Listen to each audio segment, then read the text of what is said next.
여러분 2월 한 달 빼앗기지 않는 축복이 우리 모두에게 함께 하시기를 간절히 주님의 이름으로 축원합니다. 미국에서 있었던 유명한 일화인데요. 어느 날 어떤 노 부부가 남루한 옷을 입고 하버드 대학교 아시죠? 전 세계적으로 유명한 인재들을 배출하는 하버드 대학교 총장실을 방문했다고 합니다. 총장실에 보면은 총장님을 보좌하는 비서가 있게 되는데 비서 눈으로 딱 보기에도 시골에서 올라온 어느 한 노인 부부 같아 보입니다. 그래서 질문하죠. 어떤 일로 오셨습니까? 좀 퉁명스럽게 물어봤어요. 그랬더니 이분이 뭐라고 말하냐면 총장님을 만나고 싶어서 제가 방문했습니다 라고 이야기를 합니다. 이 비서가 생각할 때 혹시 만나기로 약속하셨나요? 만나기로 약속하진 않았습니다. 네, 총장님을 좀 뵙고 싶어서 좀 기다리겠습니다. 그랬더니 우리 총장님이 얼마나 바쁘신 분인 줄 알고 약속도 안 하고 이렇게 오셨나요? 퉁명스럽게 대답합니다. 죄송합니다. 바쁘면 좀 기다려 보겠습니다. 그래서 한쪽 구석에서 몇 시간 동안 이 노 부부가 하버드 대학의 총장을 기다리냐면 4시간 동안 열심히 기다립니다. 비서가 볼 때 무작정 기다리는 이 노 부부가 참 더 이상 이제 지켜볼 수가 없다고 생각했는지 총장님에게 보고를 합니다. 총장님, 지금 골치 아픈 사람들이 여기에 왔습니다. 좀 뭘 도와달라고 하는 것 같은데요. 총장님을 지금 뵙겠다고 무작정 찾아와서 4시간 동안 지금 버티고 안 가고 있는데 어떻게 할까요? 이 말을 들은 총장님이 좀 화가 나고 짜증이 났습니다. 알겠습니다. 제가 그분들을 만나보겠습니다 하면서 이제 그분들을 만나게 되었습니다. 위험을 부리면서 이런 말을 해요. 제가 굉장히 바쁘니까 빨리 용건만 말하세요. 당신 같은 분들이 하루에도 수없이 나를 찾아와서 괴롭히는데 나는 굉장히 바쁜 사람이니까 빨리 용건을 말해 주시기를 바랍니다. 그랬더니 이제 노 부부 가운데 할머니가 자기가 찾아온 용건을 말하기 시작해요. 총장님, 저에게는 이 하버드 대학을 한 1년 정도 다닌 아들이 있었습니다. 이 아들이 얼마나 이 대학에 들어와서 너무너무 좋아했고 대학 생활을 하는 것을 기뻐했던 아이입니다. 갑작스러운 사고로 사랑하는 자녀가 세상을 떠나게 됩니다. 저는 그래서 그 아이가 좋아했던 이 대학을 위해서 그 자녀를 위한, 그 애를 위한 기념물을 하나 세우고 싶습니다 라고 용건을 이야기합니다. 근데 이 말을 들었던 하버드 대학의 총장은 전혀 감동받지 않아요. 그러니까 남루한 차림과 옷차림과 이미 선입견을 가졌기 때문에 퉁명스럽게 대답합니다. 할머니, 만약에 이 하버드 대학을 다니다가 죽은 사람 모두를 위해서 학교에서 기념물을 세워줄 수는 없습니다. 동상을 세운다면 아마도 이 하버드 대학은 공동묘지가 되지 않을까요? 라고 말했습니다. 이 말을 듣고 할머니가 대답하죠. 저희는 동상을 세우고 싶은 것이 아니라 저희 부부가 이 대학을 위해서 건물을 기증할까 합니다. 자, 그랬더니 할머니를 위아래로 쳐다보던 총장이 지금 건물이라고 하셨습니까? 건물 하나 짓는데 비용이 얼마나 드는지 알고 말씀하시는 거예요. 이 하버드 건물을 모두 짓는데 이미 750만 달러 이상이 들었습니다. 이 총장님의 설명을 들었던 노부부는 총장님 앞에 두고 반전의 이야기를 꺼냅니다. 할머니가 할아버지에게 말합니다. 여보, 그 정도 금액이면 대학을 세울 수 있는가 봅니다. 우리 차라리 그러지 말고 우리 아들을 기념해서 대학 하나 만들면 어떨까요? 그러니까 할아버지가 할머니 말을 듣고 고개를 열심히 끄덕이는 거예요. 자, 이 노부부가 바로 누구냐면 스탠포드 대학을 세운 릴런드 스탠포드 부부였고, 한번 사진을 보여주시면 캘리포니아에 사랑하는 아들의 이름을 딴 릴런드 스탠포드 주니어 대학교를 설립하게 됩니다. 그러니까 오늘날 우리가 잘 아는 스탠포드 대학교의 출발이죠. 그러니까 미국에 있는 수만 개의 학교 중에서 가장 아름다운 대학 캠퍼스 1위를 항상 놓치지 않는 유명한 대학교입니다. 실력도 뛰어나죠. 우리가 알고 있는 테슬라 창립자도 여기에서 나온 걸로 알고 있습니다. 실리콘밸리라든지 많은 IT 산업을 주도하는 유명 인재들이 이 대학교 출신입니다. 여러분 한번 생각해 보세요. 하버드 대학의 총장과 비서는 지금 스탠포드 이 노 부부의 겉모습, 외모만을 보고 판단해서 정말 순수한 그들의 마음, 기여금을 받지 못한 이야기가 오늘날에도 여전히 유명한 일화로 전해지고 있습니다. 사진을 빼주셔도 됩니다. 많은 사람들이 여러분 자기에게 찾아온 귀한 기회와 축복을 알아채리지 못하고 놓쳐버리는 일이 얼마나 많이 일어나는지 모릅니다. 기회가 없어서 여러분 우리가 잘 되는 것이 아니라 그 기회를 붙들지 못해서 그 축복이 나의 것이 되도록 만들지 못해서 또 성공하지 못하고 기회가 왔음에도 축복을 받지 못한 사람들이 얼마나 많은지 모릅니다. 여러분 믿음으로 시작했던 2024년이 벌써 한 달이 지나고 2월 첫날을 우리가 맞이하게 되었습니다.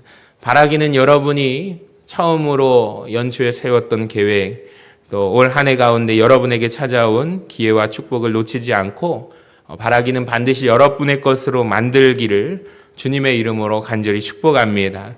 저는 오늘 사무엘상의 말씀을 나누려고 합니다. 사무엘상 7장 1절을 읽어보았는데 6장 말씀에 보면 하나님의 주신 축복을 감당하지 못한 이야기가 나오는데요.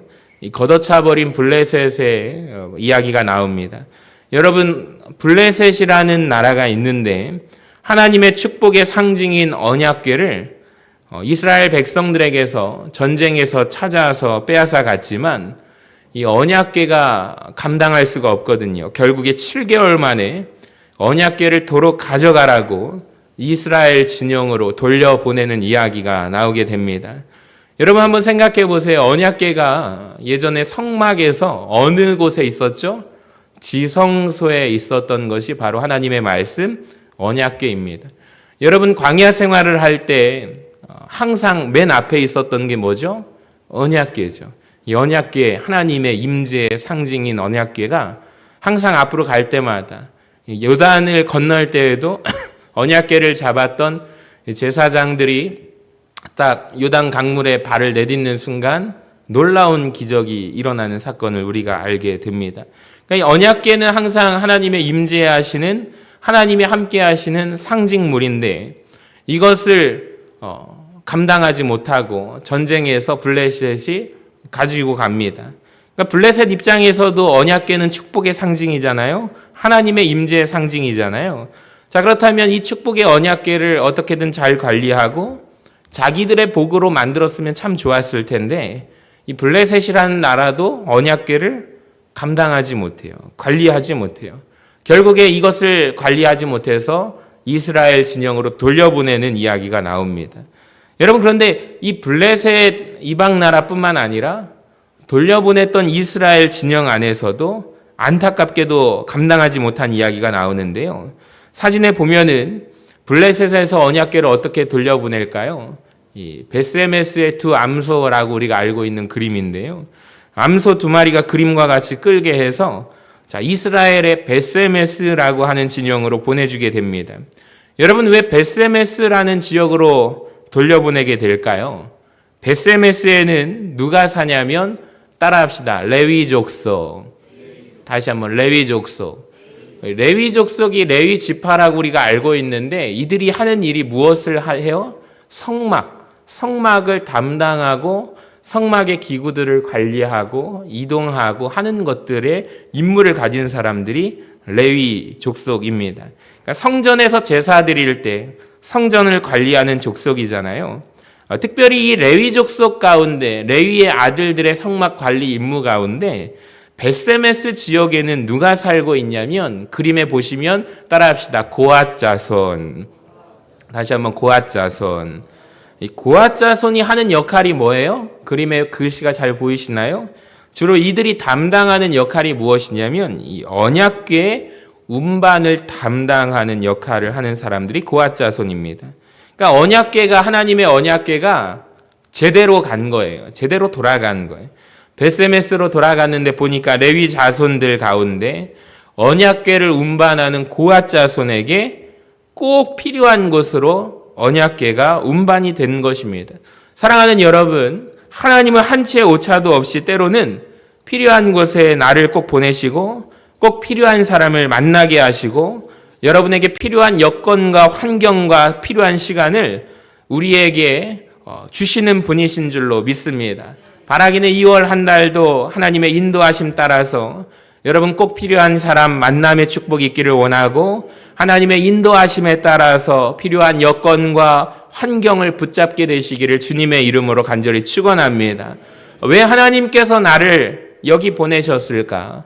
왜 하나님이 나에게 이런 일을 맡기셨을까? 여러분 그때마다 우리가 삶의 순간마다 어떻게 해석해야 되냐면 꼭 필요하니까. 오늘 베세메스 지역에 하나님께서 뺏겼던 이방인들에게 탈취당했던 블레셋 족속이 베세메스의 두 암수를 통해서 고아 자손, 언약궤를 운반하는 꼭 필요한 곳에 꼭 있어야 할 곳에 하나님이 보내시잖아요.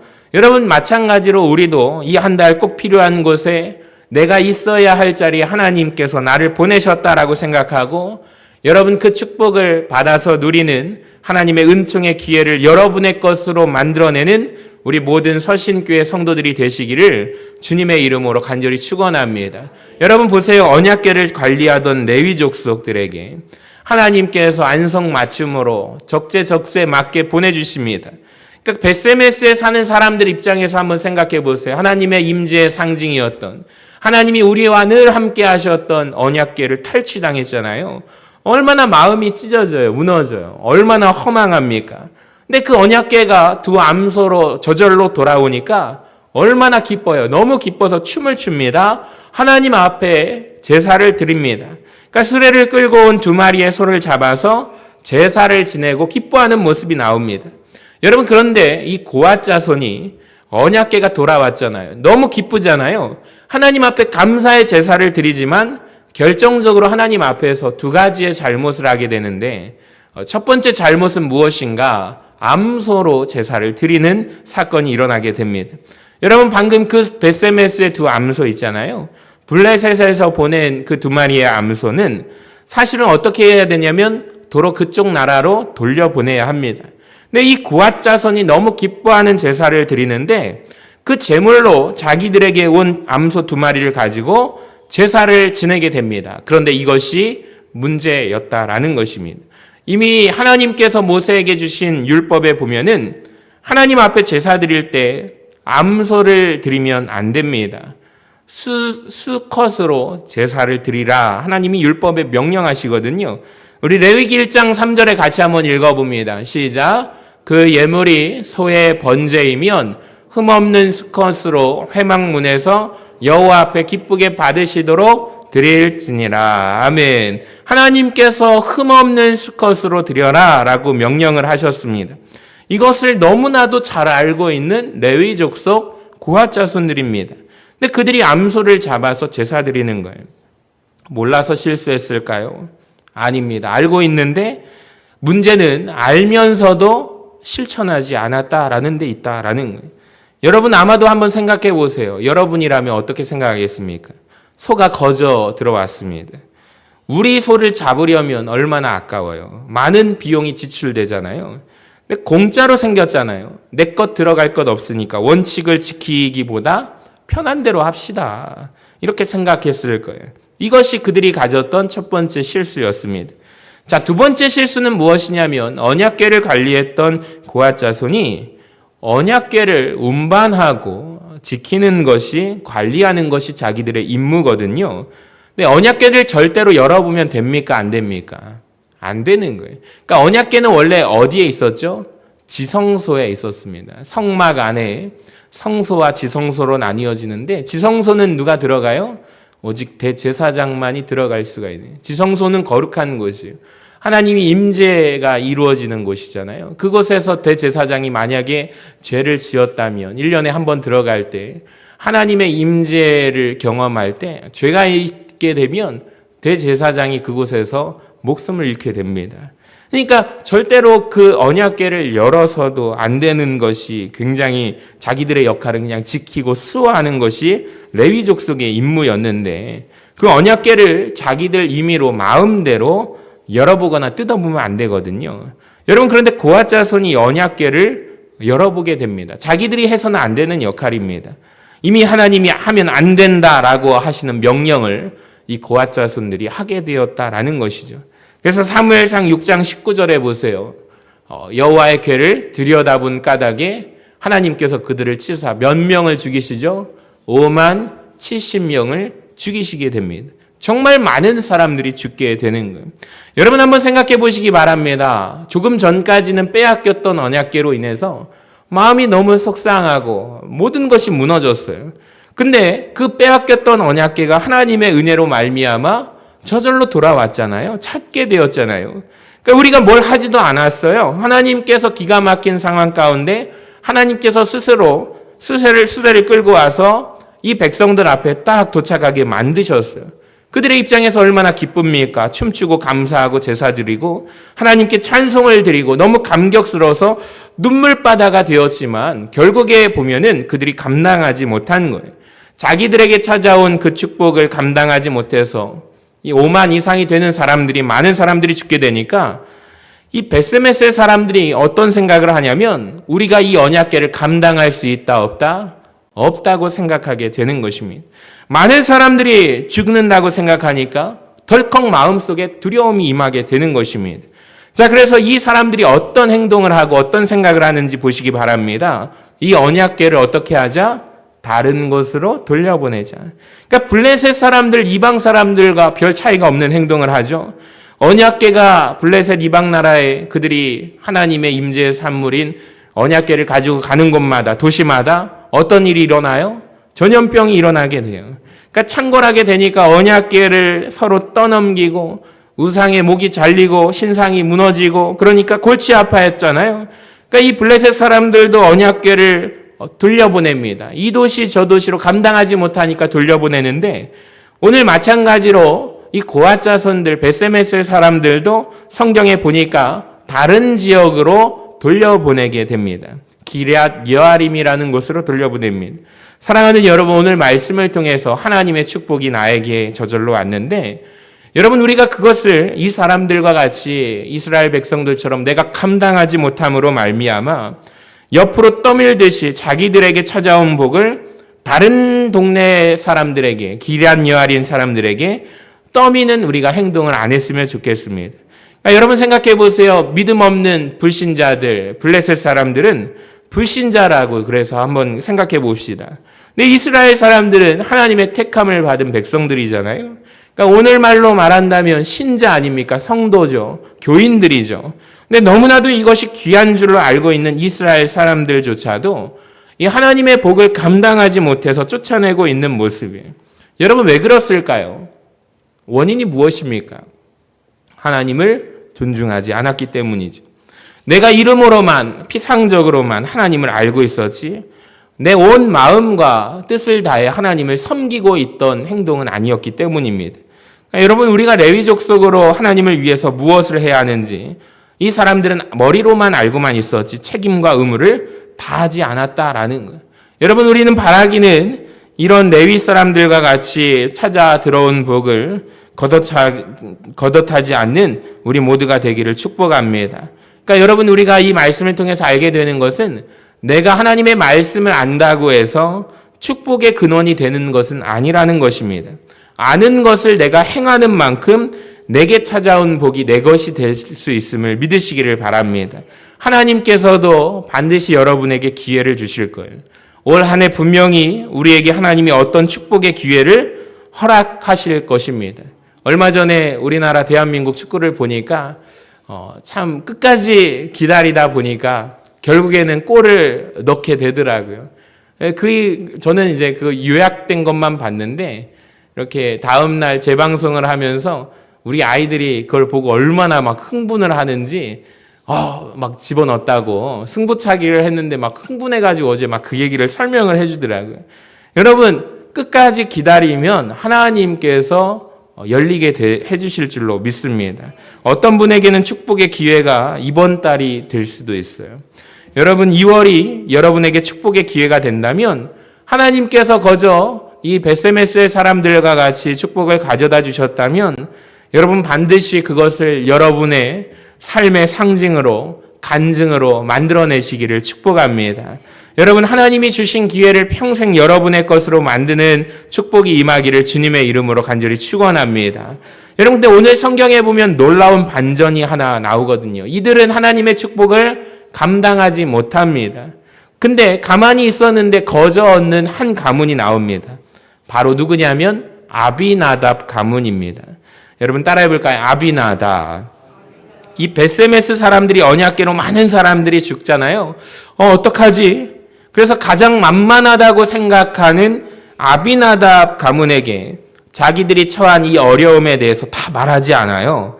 어떻게 보면 속여서 하나님의 언약궤를 아비나답 가문에게 맡기게 합니다. 사무엘상 6장 21절을 같이 한번 화면을 보고 읽어봅시다. 시작. 전령들을 기럇 여아림 주민에게 보내어 이르되 블레셋 사람들이 여호와의 궤를 도로 가져왔으니 너희는 내려와서 그것을 너희에게로 옮겨가라. 그러니까 엄밀히 말한다면요, 기럇 여아림 사람들은 속은 거예요. 지금 자기들에게 어떤 불행한 일이 일어났는지, 어떤 부작용이 일어났는지를 다 말해주지 않아요.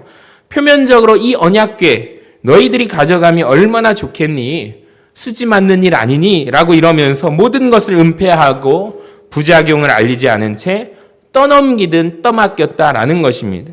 여러분, 아무것도 모른 채 기럇 여아림 사람들은 하나님의 언약궤 하니까 받으면 좋겠다고 생각해서 덥석 받게 됩니다.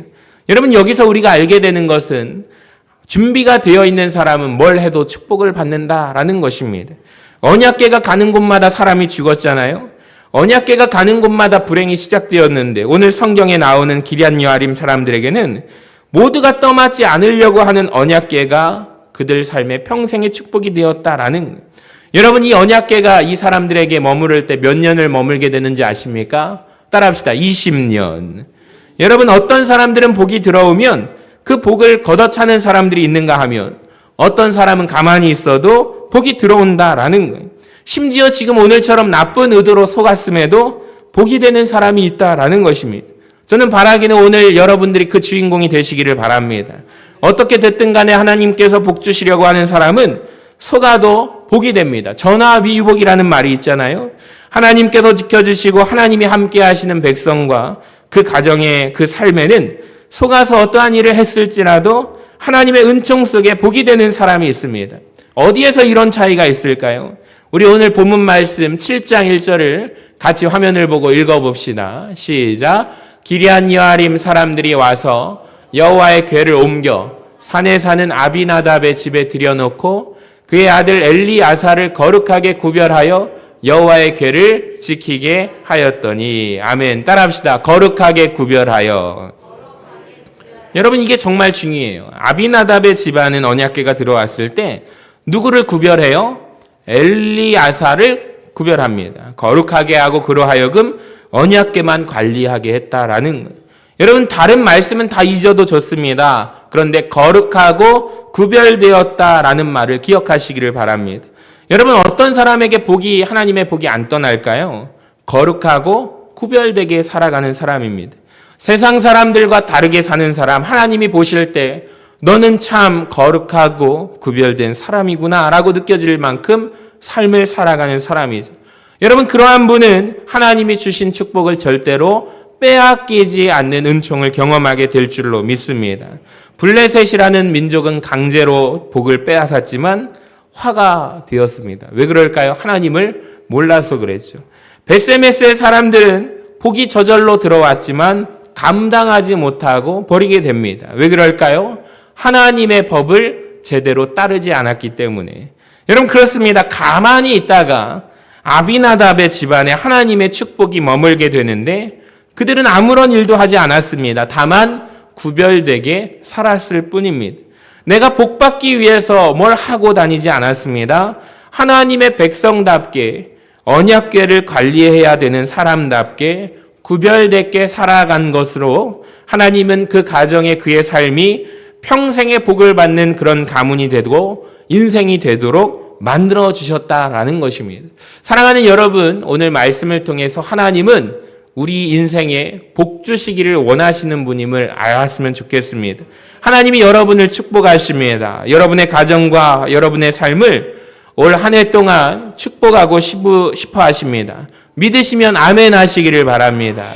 여러분, 우리가 하나님의 그 마음을 모른 채 내가 세상과 거룩하게 구별되어지지 못했다면 하나님의 그 축복은 내가 감당하지 못하여 떠나간다라는 것입니다.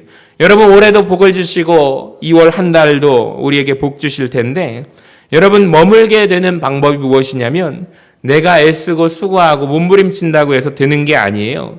하나님의 백성답게, 하나님의 사람답게 거룩하고 구별되게 살아가시기를 바랍니다. 그러할 때 그 축복이 내게 임하게 될 줄로 믿습니다. 여러분을 축복합니다. 이 한 달 아비나답의 축복이, 그 집안의 축복이 여러분의 집안의 축복이 되시기를 주님의 이름으로 간절히 축원합니다. 세상 사람들은 복 받으려고 얼마나 몸부림칩니까? 그것을 경쟁해서 내 것으로 만들기 위해서 얼마나 수고하고 애씁니까? 다투고 경쟁하고 이기기 위한 몸부림을 치잖아요. 그런데 오히려 그 사람들에게 화가 되는 것이 있습니다. 근데 하나님의 복은요, 거룩하게 구별되어 살아가면 하나님의 복은 저절로 온다라는 것입니다. 여러분, 복을 쫓아서 찾아가는 사람 되지 마시고 그 복이 저절로 들어오는 저와 여러분 되시기를 축복합니다. 여러분, 하나님의 복이 저절로 들어오는 인생, 원래 의도는 지금 벳세메스의 사람들이 아비나답을 속였잖아요. 그러니까 요즘 말로 하면 사기를 친 거잖아요. 여러분, 그런데 대단한 것처럼 이 축복을 너에게 줄게라고 말한 것입니다. 근데 순진한 아비나답 사람들은 속아서 골치 아픈 언약궤를 맡은 것이잖아요. 근데도 하나님께서는 속아서 맡은 아비나답 사람들을 언약궤마저도 복이 되게 하십니다. 여러분, 이 축복의 주인공이 되시기를 바랍니다. 2월을 시작하면서 여러분 기도하시기를 바랍니다. 하나님, 내가 아비나답의 가정이 되게 하여 주시옵소서. 아비나답의 축복이 나의 축복이 되게 하여 주시옵소서. 세상 사람들이 나를 곤경에 빠뜨려서 나를 어렵게 만들지라도 내가 주님 앞에 거룩하고 구별되게 살아가는 한 달 되게 하여 주시옵소서. 복이 저절로 들어오는 사람 되게 하시고 아비나답의 축복과 간증이 나의 것이 될 수 있도록, 내 후손이 것이 될 수 있도록 충만하게 은혜를 허락하여 주시옵소서. 여러분, 이 믿음으로 기도하시는 입술의 기도대로 여러분 이 은혜가 한 달 내내, 그리고 2024년 한 해 동안 여러분의 삶을 지배하는 축복이 될 줄로 믿습니다.